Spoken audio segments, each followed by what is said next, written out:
If you're rebuilding your life, your identity, or your sobriety, today, Giving Tuesday teaches something essential about how humans heal. December is Spiritual Literacy Month, and honestly, that tracks. Think about it. Almost every major religion or spiritual path has holidays, rituals, or meaningful practices in December. It's a season full of tradition, reflection, generosity, and connection. Before you scroll or tune out, let me say this clearly, and I really want you to hear me. This doesn't require a belief in a religion or a God. You do not have to be religious to benefit from spiritual literacy. You can be deconstructed, agnostic, atheist, recovering from religion. You could be exhausted or disconnected, or simply rebuilding meaning from the ground up. This is not about dogma. This is about evolutionary human wisdom, the kind found in every culture because humans are wired for meaning, belonging, awe, connection, ritual, identity, and purpose. Spiritual literacy is about understanding the human need for meaning, rhythm, reflection, and community. All things that are especially powerful for those rebuilding identity after deconstruction or in recovery. December gives us a natural doorway into those conversations. Today is Giving Tuesday, and I want to use it as a perfect doorway into this month's theme of spiritual literacy. Giving Tuesday started in 2012 as a simple idea from a small team at the 92nd Street Y in New York. If Black Friday and Cyber Monday were about spending, what would happen if we created a global day focused on giving? Within a few years, it grew into an international movement.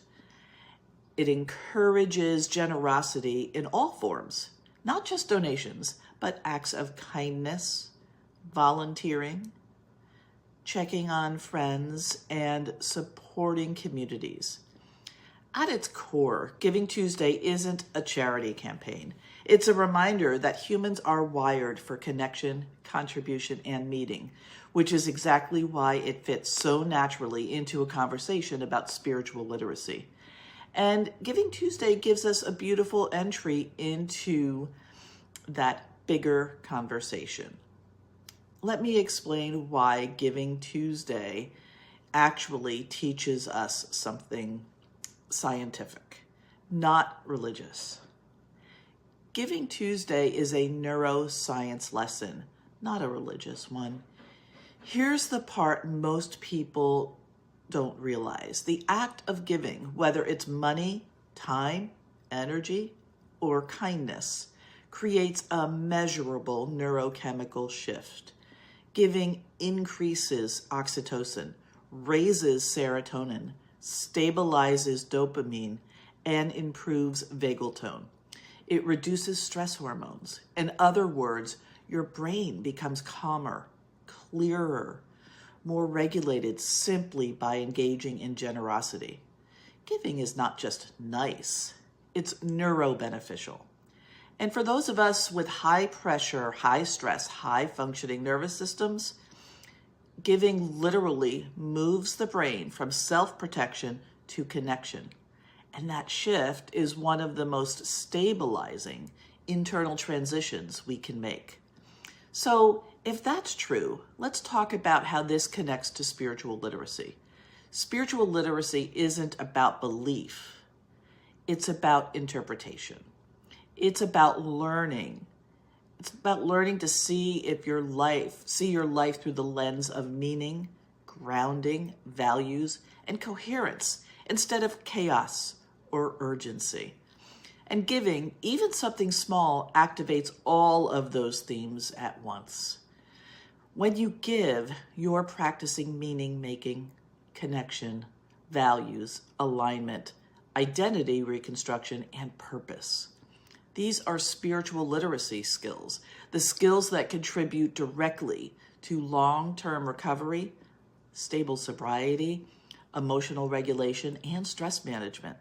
So Giving Tuesday isn't separate from spiritual literacy. It is spiritual literacy in action. And for my high-functioning professionals in recovery, this part matters deeply. If you're a high-functioning professional, chances are you've struggled with isolation, chronic stress, emotional overload, identity collapse, shame, or nights where alcohol or other unhealthy coping feels like the only off switch. Spiritual literacy gives us another blueprint, one that connects you to what matters, who you're becoming, what your life is built on, and the values that anchor you. Giving Tuesday is a small but powerful expression of that reconnection. And if you want to participate today, here's the part I want you to really take in. No guilt, no pressure. You don't have to donate large amounts. You don't have to do it publicly. You don't have to participate in any way that feels performative. Giving can be small and modest and still be profoundly regulating and meaningful. It can be $5. It can be encouragement. It can be checking on someone who's struggling. It can be giving yourself compassion for simply doing the best you can. It's not the size of the giving, it's the activation of the brain systems that help you stay regulated, steady, and grounded. And here's where we're going for the rest of the month. Throughout December, I'll be teaching more about spiritual literacy. I'll use neuroscience, stress regulation, identity work, emotional resilience, relapse psychology, meaning making, values-based living, and of course, the executive sobriety blueprint. This is one of the most powerful topics we can explore, especially for those of us redefining our lives sober.